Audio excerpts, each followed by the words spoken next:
se la finalità del decreto carceri, come mediaticamente veniva indicato, doveva essere quello di supportare nell'immediato la situazione emergenziale, in particolare del sovraffollamento e delle condizioni al limite dell'umano e della dignità personale all'interno delle strutture carcerarie, devo dire che questo decreto carceri non è utile, non è assolutamente utile. Lapidario Fabio Crea, avvocato penalista tra i più noti, ma a nessuno sfugge come la sua figura di esponente di primo piano di Fratelli d'Italia renda quantomeno particolare il giudizio critico sul decreto carceri pensato dal meloniano ministro della giustizia Carlo Nordio.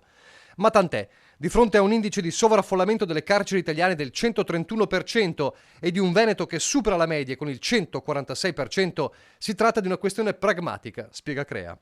Il decreto così com'è interviene con l'assunzione di 1.000 nuovi agenti di polizia penitenziaria, 2 scaglioni, 500 nel 2025 e 500 nel 2026, e nella nomina di un commissario straordinario che si occupi di edilizia penitenziaria.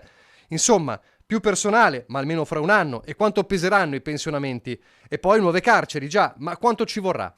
Crea butta sul piatto quelli che a suo giudizio sono invece i veri problemi che non si affrontano. Non solo le condizioni disumane in cella, ma anche la carcerazione facile.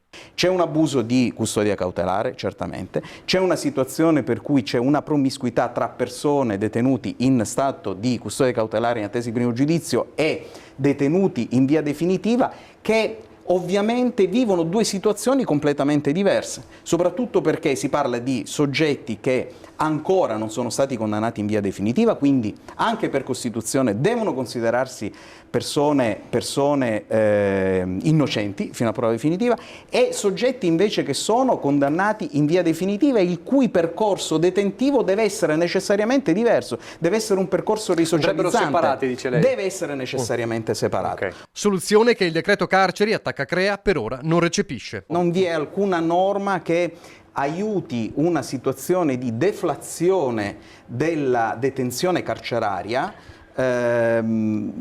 Si parla solamente, per quanto riguarda l'ordinamento penitenziario, della liberazione anticipata, ma soltanto da un punto di vista di procedura, ma non con effetto immediato. L'appello, come esperto in materia, prima ancora che come politico, è duplice. Da una parte potenziare l'accesso alle misure alternative per chi ha già scontato un periodo in carcere, dall'altra la possibilità di un accesso quasi automatico agli arresti domiciliari e applicare veramente la custodia cautelare come estrema ratio.